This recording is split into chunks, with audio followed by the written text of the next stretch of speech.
ঘোষ। আমি শিলিগুড়ির থেকে বলছি।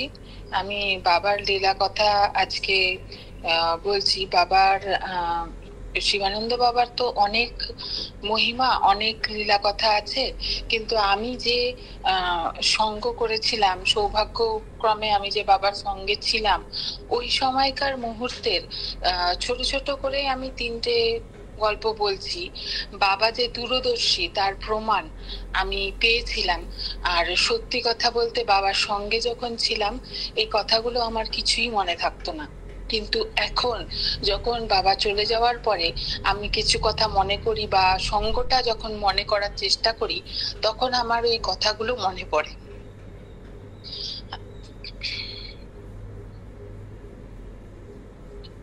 বাবার সাথে থাকাকালীন বাবাকে দেখতাম প্রায় বাবা অন্যমনস্ক হয়ে। বাবার সাথে একদিন বসে আছি, বাবার পাটা হচ্ছে টেপে দিচ্ছিলাম, তখন আমি বাবার ঘরেই ছিলাম। তখন দেখতাম বাবা হঠাৎ অন্যমনস্ক হয়ে যাচ্ছে। অন্যমনস্ক হয়ে মাথার তলায় একটা হাত দিয়ে একটু উঁচু করে মাথাটা রেখে, মাথাটা মনে হচ্ছে যেন ভাসমান একটা বালিশের উপরে বাবা মাথা রেখেছে। আমি বারবার বলতাম, দাদু পিড়ি এনে দেবো, দাদু পিড়ি এনে দেবো। দাদু বলতো, না না, আমার তো কোনো কষ্ট হচ্ছে না, আমি এরম করেই ঠিক আছি। ঠিক আছে। তো দাদু খুব হেসে হেসে ওই সময় গল্প করতো।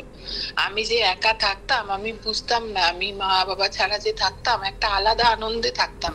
কারণ কি, দাদু এত আদরে, এত একটা স্নেহের মধ্যে রাখতো, তার কোনো পরিমাণ বা ভাষায় প্রকাশ করা যায় না। তো দাদু একদিন বসে আছে এরকম ভাবেই, দাদুর সাথে আমি গল্প করছি অনেক। দাদুর সাথে গল্প করলে পরে অনেক কথাই সবাই জানে, বলতে থাকে, তখন একটা আলাদা কথার মধ্যে চলতে থাকে। কিন্তু হঠাৎ কথা বলতে বলতে দেখলাম চুপ হয়ে গেল। চুপ হয়ে তাকিয়ে, যেন টিভি স্ক্রিন যেরকম দেখে ওরকম স্ক্রিনের মতন একটা দিকে তাকিয়ে বলে যাচ্ছে, আহারে আসলে খারুবাজের মামাকে আমরা সবাই মামা বলি, তো দাদুও মামা বলে। যেহেতু শম্পা মামা বলতো তাই জন্য দাদুও মামা বলে। তো এইবার মামার বলছে, মামা বেনারসে বহু তখন খুব যেত আর খুব থাকতো। তো মামা হচ্ছে হঠাৎ করে বেনারস থেকে বাড়ি গেছে। তো বাড়ি যাওয়ার পরে সেদিনই বাড়ি ঢুকেছে, আর দাদু যেন টিভি স্ক্রিনের মতন দেখছে যে আহারে মামাকে কি বকছে, মামি খুব বকছে, মামি খুব রেগে গেছে। আসলে মামিরও তো কোনো দোষ নেই, মামিরও তো সন্তানরা ছোট ছোট, মামা তো বোঝে না। দাদু যেন টিভি স্ক্রিনে দেখতে পাচ্ছে মামি মামাকে বকছে। তো বকছে মানে হচ্ছে, মানে ঝগড়া হচ্ছে। তো দাদুর এমন একটা রিয়েকশন যে দাদুর গায়ে যেন সুই ফুটছে, যে দাদুর ভক্তকে ওরকম ভাবে দাদুর কাছে ছিল তার জন্য বকছে।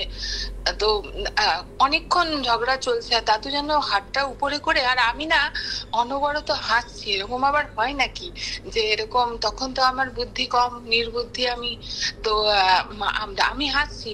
হ্যাঁ, দাদু দাদু বলছে, আমি বললাম দাদু কি হয়েছে, তুমি তখন থেকে বলে, আহা মামার সঙ্গে মামির খুব ঝগড়া হচ্ছে, আমি দেখতে পাচ্ছি, আমি সব দেখতে পাচ্ছি। আর আমি বারবার কনফার্মেশন নিচ্ছি, তুমি সব দেখতে পাচ্ছ, তুমি সত্যি সব দেখতে পাচ্ছ? বলে, হ্যাঁ রে, আমি সব দেখতে পাচ্ছি। আমি বারবার করে কনফার্মেশন নিয়েই চলেছি। তো বলে কি, দেখবি এখনই মামার ফোন আসবে। তো প্রায় কিন্তু এই জিনিসটা চললো, এই যে এই কথাবার্তাটা দাদু যে দেখছে, এটা প্রায় অনেকক্ষণ চললো। চলার পরে দাদু হঠাৎ করে আমাকে বললো, যা গিয়ে ফোনটা ধর, এখনই মামা ফোন করবে। তো দাদুর উঠতে টাইম লাগবে, তাই জন্য আমিও গিয়ে দৌড়ে ফোনটা ধরলাম। সত্যিই মামা বললো, বাবাকে দাও তুয়া, আমার বাবার সাথে কথা আছে। তো দাদু শোনার পরে বলল যে, দেখলি তো, আমি বললাম না মামার বাড়িতে সত্যি ঝগড়া হচ্ছিল, মামা এতদিন বাদে গেছে সবকিছু ফেলে। তো দাদু যা পরামর্শ দেওয়ার সেটাই পরামর্শ দিল, দাদু তো পরামর্শ যেটা দেয় সেটাই। আর বললো যে মামিরও কোনো দোষ নেই, মামি কি করবে, কারণ কি তখন মামির ছেলে কিন্তু সত্যিই অনেক ছোট। তো তাই জন্য বলছে, ওই ছোট বাচ্চা তিনটে সন্তানকে নিয়ে সে যে পুরো সংসারটাকে সামলে যাচ্ছে, এটাও তো একটা, এইটা যদি না হতো তাহলে তো মামা আসতে পারতো না। মামির কিন্তু কোনো দোষ বলেনি, কিন্তু ওইটা একটা হয় না, এতদিন বাদে দেখলে নিজের লোককে, সেই ওভারকামটা। কিন্তু দাদুর কাছে মামাকে যে বকছিল তাতে মনে হচ্ছিল যেন দাদুর গায়ে লাগছে কথাগুলো, মানে দাদু যেভাবে বিচলিত হচ্ছিল। হয়ে গেল। এইবার এরকম করে চলে গেল। কিন্তু সত্যি কথা বলতে আমার দাদুর কথা হচ্ছে, এই যে এত একটা জিনিস দেখলো, এটা একটা অলৌকিক জিনিস দাদু টিভি স্ক্রিনের মতন দেখছে, কিন্তু বিশ্বাস করো আমার মাথায় কিন্তু মাথার থেকে দাদু ডিলিট করে দিল কথাটা। আমি কিন্তু একদম বেমালুম ভুলে গেলাম। এরকম করে হলো। আরেকদিন আরেকটা ভক্তের বাড়িতে, আমি নাম বলছি না, আরেকটা ভক্তের বাড়িতে তার স্বামী স্ত্রীর ঝগড়া হচ্ছে। সেই সময় দাদু হঠাৎ করে বলল যে আহা, সেম ওইভাবেই ওই পজিশনেই ছিল দাদু। তখন বলছে আহারে, তাদের হচ্ছে প্রচন্ড ঝগড়া হচ্ছে, আহারে আহারে আহারে। এই আহারে কথাটা কিন্তু উস ইস, মানে তাদের দুজনের ঝগড়া হচ্ছে, দুই ভক্তই কিন্তু দাদুর খুব প্রিয়, কিন্তু দাদু কিন্তু কন্টিনিউয়াসলি বলে যাচ্ছে। আগের দিন কিন্তু দাদু আমাকে ফোনটা ধরতে বলেছিল, কিন্তু সেদিন দাদু বলল তুই ফোনটা ধরিস না, ফোনটা আমি ধরবো, ফোনটা আসবে যে। দাদু দৌড়ে গিয়ে ফোনটা ধরলো। ধরার পরে সে দাদু কথা কথা বললো। পরে আমি জানতে পারলাম ওনার কাছে যখন দেখা হয়েছিল, তখন উনি বলল যে আমি মনে প্রাণে চাচ্ছিলাম যাতে বাবাই ধরে। আমি আসলে সবাই সবার এরকম সাংসারিক ঝগড়ার কথা তো আর সবাইকে বলাটা ঠিক না পট করে। তো উনি মনে প্রাণে চাচ্ছিলেন যে বাবার সাথে যারা ডিসকাশন হয়। তো ঠিক আছে, আবার আমি এই কথাটা কিন্তু বেমালুম ভুলে গেলাম। আমি কেন বলছি বারবার ভুলে গেলাম, কারণ কি পুরুষোত্তম দা যখনই আসতো বেনারসে আমাকে সব সময় বলতো তুই বাবার সাথে আছিস, কিছু না কিছু অলৌকিক দেখতে পাবি, তুই কিন্তু লিখে রাখবি, তুই কিন্তু অলৌকিক কথাগুলো লিখে রাখবি, এগুলো পরে আমাদের কাজে লাগবে। আর আমি না বলতাম হ্যাঁ দাদা একটা কথা আছে, কিন্তু আমি বলতাম কথাটা কি তোমাকে মনে পড়ছে না, আমি মনে পড়লে তোমাকে বলবো। বিশ্বাস করো আমার মাথার থেকে ডিলিট হয়ে যেত কথাগুলো, একটা কথাও আমার মনে থাকতো না। তারপরে আমার একটা কথা বলি, আমার যেহেতু এক ভাই ছিল, ভাইয়ের পুনর্জন্ম হয়েছিল আমার বাড়িতে আমার কাকিমার দাদুরই আশীর্বাদে। তো ওই ভাই যেদিন জন্ম নিল সেদিন দাদুর আমি ওরম করে দাদু দেখতে পাচ্ছে, বলে এই যে আঙ্গুল দিয়ে বলছে এই যে ওই ভাই, তোর ওই ভাই এই যে এখন তোদের ঘরে প্রবেশ করলো। আমি বললাম যে কোন ভাই দাদু? আমি দাদুর ওখানে আছি, হঠাৎ করে আমার মাথায় হলো কোন ভাই, মাথার মধ্যেই নেই যে আমার মাথার মধ্যে কিছুক্ষণের জন্য চলে গেছিল যে আমার কাকিমার বাচ্চা হবে। তো বলছে আরে আরে ওই ভাই, ওই আগের ভাইটা, ওই যে ওখান থেকে এই ঢুকলো, দুবার আঙ্গুল দিয়ে আমাকে দেখালো, এই তোদের বাড়িতে প্রবেশ করলো, চলে আসলো, তোর ওই ভাইকে দিয়ে দিলাম, তোর কাকিমাকে বলিস। আমি কথাটা শুনলাম, শোনার পরে বললো তোর এক্ষুনি ফোন করবে, তোর মা জানাবে। আর অগ্রিম দাদু বলিস তো কিন্তু কে ফোন করবে। তারপরে মা ফোন করলো, মা ফোন করে আমি দৌড়ে গিয়ে বলতো, আমাকে আবার বললো যা গিয়ে ফোনটা ধর। তো আমি দৌড়ে গিয়ে ফোনটা ধরলাম, দেখলাম মা ফোন করেছে। মাকে বললাম হ্যাঁ দাদু তো আমাকে বলে দিয়েছে যে ভাই হয়েছে এক্ষুনি। তো ভাই ভাই এসছে যে দাদু এক্ষুনি বললো আমাকে। তো তারপরে যাই হোক, দাদু তো সাথে সাথে, কিন্তু এই কথাটাও আমি ভুলে গেছি। আমার কাছে আমার যে কথাগুলো, যে দাদুর সঙ্গে আমি যে দেখতাম কোনো অলৌকিক কথা, হতেই পারে দাদুর সাথে ছিলাম অনেক সময়, অলৌকিক কথা কেউ জিজ্ঞাসা করলে ওই দাদুর সাথে ভাত খেয়েছি, কিন্তু দাদু কিভাবে শুয়েছে দাদু শুধু বলে দিত যে বল বল আমি কিভাবে শুয়েছি, কিভাবে ভাত খেয়েছি। দাদু এত ভুলিয়ে রাখতো, মানে যে আমি ওই কথাগুলো কিছুতেই মনে করতে পারতাম না। হঠাৎ সেদিন আমি এই কথাটা মনে পড়ার কারণ, সেদিন আমার অনেকক্ষণ দিলীপ দার সাথে রাত্রেবেলা একদিন কথা হচ্ছিল, তখন আমার গিয়ে তার আগেই মনে পড়েছে। তারপরে আমি দিলীপ দাকে বললাম যে জানো জানো দিলীপদা, এই কথাগুলো কিন্তু আমার আগে কিচ্ছু মনে থাকতো না, কিন্তু এখন আমার ধীরে ধীরে ধীরে ধীরে কিছু কিছু কথা মনে পড়ছে, কিছু কিছু কথা মনে পড়ছে। এরকম অনেক অনেক গল্পই আছে। দাদু যে কিভাবে আমাকে উদ্ধার করেছে, অনেক সময় আমার অনেক রোগের থেকে দাদু কিভাবে আমাকে বাঁচিয়েছে, আজকে যে আমি সবার মধ্যে বসে আছি, এটা বসে থাকার কথা না। এই গল্প অনেক আছে, কিন্তু আমি এতগুলো গল্প তো একদিনে বলা সম্ভব না, আমি ধীরে ধীরে বলবো। আর আরেকটা কথা বলি, আমি যখন ছিলাম ওখানে পূর্ণ মামা সবসময় বলতো মহাপুরুষের সাথে থাকলে মহাপুরুষকে চেনা যায় না, মহাপুরুষের থেকে মহাপুরুষ থেকে যখন তুমি দূরে থাকবে, তখন তুমি মহাপুরুষের মহিমাটা, মহাপুরুষের ব্যাপারে এগুলো সবকিছু বুঝতে পারবে। সত্যি কথা, আমি যখন ছিলাম তখন মনে হতো একটা সাধারণ, আমি আমার দাদুর সাথে বা আমি আমার একজন গুরুজনের সাথে আছি, কিন্তু দাদুর সাথে থাকাকালীন ওই যে দাদুর স্নেহ আদরটা আজ অব্দি আমি অন্য কোথাও গিয়ে আর অন্য কোথাও হয়তো পাইও নি, আর জিন্দগিতে পাবো না। জানি না আবার কবে আমার দাদুর সাথে দেখা হবে। কিন্তু সবাইকে এই বলে আমি প্রণাম জানাচ্ছি। আমার আরো আছে গল্প, কিন্তু আস্তে আস্তে সব বলবো। এই যেটা বললি আরেকটা কথা বলে দে, কাকিমাকে বলেছিল যে ভাই যাবে তোমার গর্ভে এবং কত বছর পরে সন্তান লাভ হলো, এটা একটু বলে দে। দাদু যে বলেছিল সেই বছরই আমার কাকিমার গর্ভে হচ্ছে সন্তান এসেছিল। আমার কাকিমার কিন্তু মানে যেই বয়সে আমার কাকিমার হয়তো বয়স ছিল, কাকুর আমার বয়স ছিলই না। হ্যাঁ, কাকিমা 52, কাকু তার থেকে 60-এর মতন বয়স। ওই মানুষের বাচ্চা হওয়া নেক্সট টু ইম্পসিবল। এমন কোন ডাক্তার নেই কলকাতার যে দেখানো হয়নি, সব চেষ্টা করা হয়েছিল। কিন্তু যেহেতু দাদুর মুখের বরদান ছিল, হ্যাঁ, উনার হচ্ছে এই গল্পটা এখন কি বলার সময় আছে কিভাবে পেয়েছিল? বলে দে একসঙ্গে মিলে যাবে। হ্যাঁ, আমার কাকিমার হচ্ছে যে ভাই মারা গেছে, ওই ভাই অ্যাক্সিডেন্টে মারা গেছে। কাকিমা বাপের বাড়ি ছিল, আমার সাথে প্রতিদিনই আর কি ফাজলামি হতো, আমার ভাইদের খুব হাসি ঠাট্টা হয়।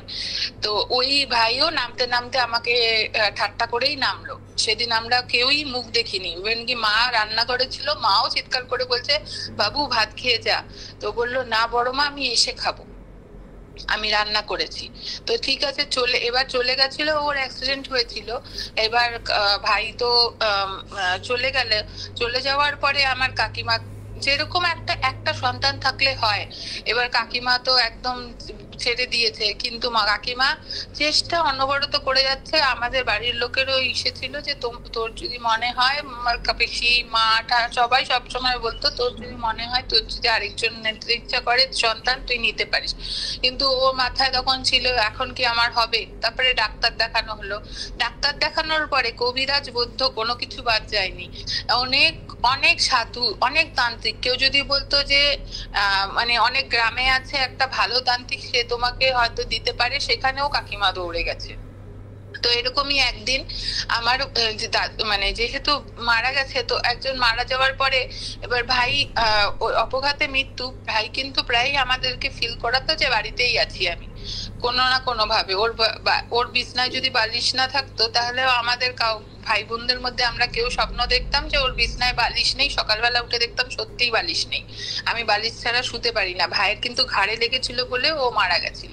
এবার কোনো না কোনো ভাইকে আমরা সব ভাইরা 11 জন একসাথে শুতাম, কিন্তু আমাদের প্রত্যেকটা ভাইকে এক এক দিন ভাবে ও ডিস্টার্ব করতে আসতো। ও আগেও কিন্তু ওরকম ভাবেই বিরক্ত করতো, সেম মারা যাওয়ার পরে আমাদেরকে ওরকম ভাবেই বিরক্ত করতো। আমরা রাতে কেউ ঘুমাতে পারতাম না।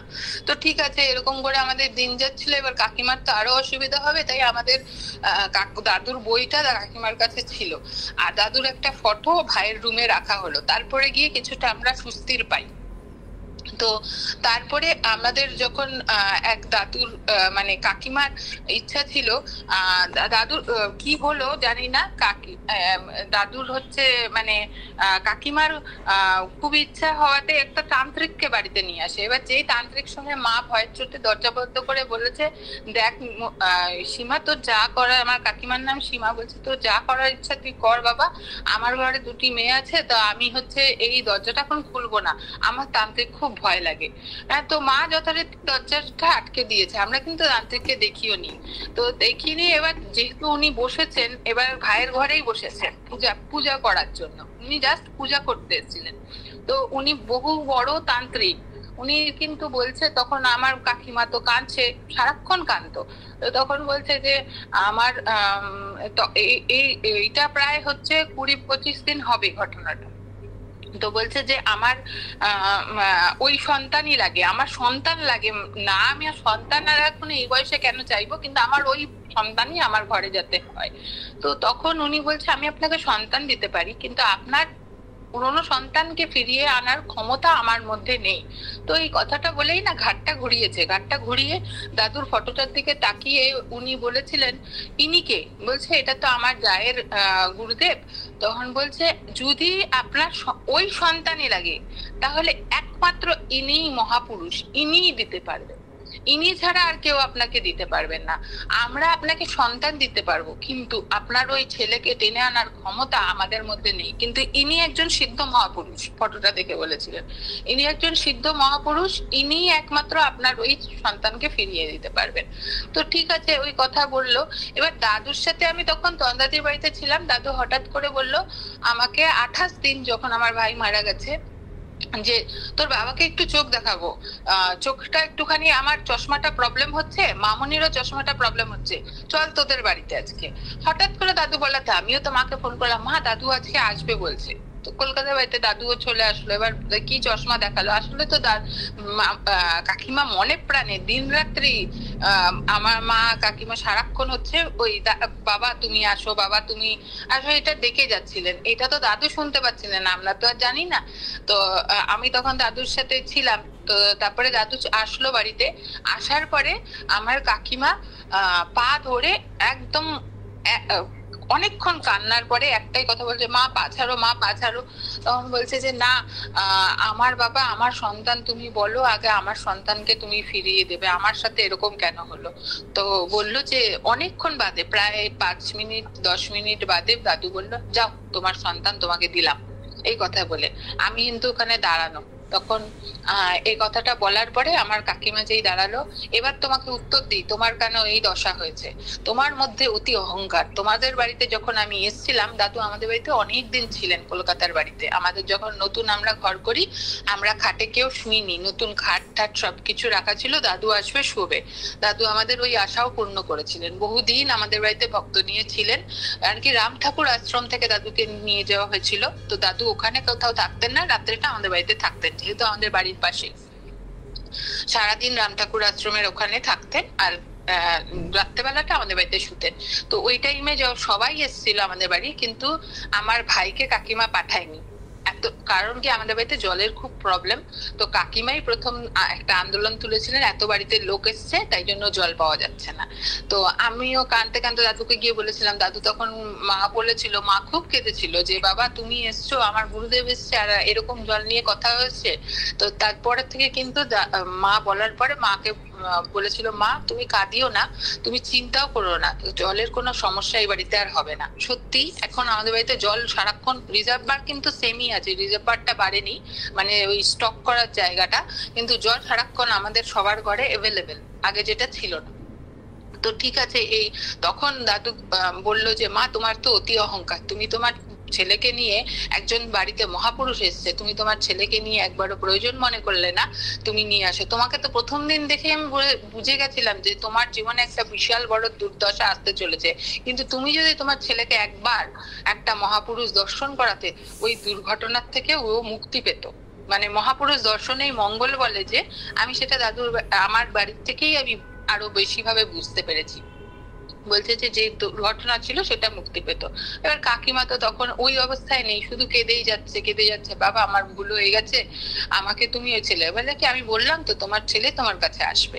তারপর তো তোমাদের বললাম যে তার কয়েক মাস বাদেই কিন্তু কাকিমা কনসিপ্ট করে। আর তারপরে যে যখন কনসিপ্ট করে, দৌড়ে কিন্তু, আর কাকিমা কিন্তু অনর্গল পুত্র লাভের মন্ত্র, গীতা, দাদুর বইটা যেন ঝরঝরা মুখস্থ করে ফেলেছিল। মানে খাবে না দাবে না পরে, কিন্তু উনি স্নান করে রোজ, কাকুও করতো কাকিমাও করতো, মানে এখন নিষ্ঠ ভাবে। তখন দাদুর ওই বইটার প্রতি একটা আলাদা আকর্ষণ ছিল, সারাক্ষণ বইটাই পড়তো, সারাক্ষণ দাদুর ওই বইটা আর পুত্র লাভের মন্ত্র সারাক্ষণ পড়ে যাচ্ছিল। দাদু কাকিমা কনসেপ্ট করার আগের থেকেই কিন্তু পুত্র লাভের মন্ত্র পড়েছে। তো দাদুর কিন্তু তারপরে সন্তানও হলো। ইভেন্ট এই ভাই কিন্তু যখন 5 বছর বয়স, তখন কিন্তু ও বলে দিয়েছে যে ওর কিভাবে মৃত্যু হয়, ওর বন্ধুরা ওকে ছেড়ে দিয়ে চলে গেছিল, ও কিভাবে অ্যাক্সিডেন্ট হলো গাড়ির থেকে পড়ে, যে তারপরে আমার কাকিমা জিজ্ঞেস করেছে তুই তাহলে ফেরত আসলি কেন, তুমি এত কেঁদেছো যে আমি তোমার ওই কান্নার আওয়াজে আর থাকতে পারিনি, তাই আমি আবার চলে এসেছি। এখন আর ভাই বলতে পারে না, ভাই বড় হয়ে গেছে, কিন্তু এখন দাদুর কৃপায় ও সুস্থ সবল। আর খুব আগের যে ভাই ছিল ওই ভাই কিন্তু পড়াশোনায় খুব কম ছিল, মানে পাশ করে যাচ্ছিল, কিন্তু ব্রেনটা সবার তো সেম থাকে না, কিন্তু এই ভাই কিন্তু অত্যন্ত ব্রিলিয়ান্ট। ও রামকৃষ্ণ মিশনে ও কিন্তু প্রত্যেক বছর প্রথম হয়, মানে এত ভালো স্টুডেন্ট হয়েছে। আর সারাক্ষণ পড়াশোনা নিজের মতন করে থাকে, একটা মানে যে বোঝাই যায় যে ও একজন মহাপুরুষের আশীর্বাদে ও এসছে, যে এটা ওকে দেখলে বোঝা যায়। প্রণাম। প্রণাম প্রণাম।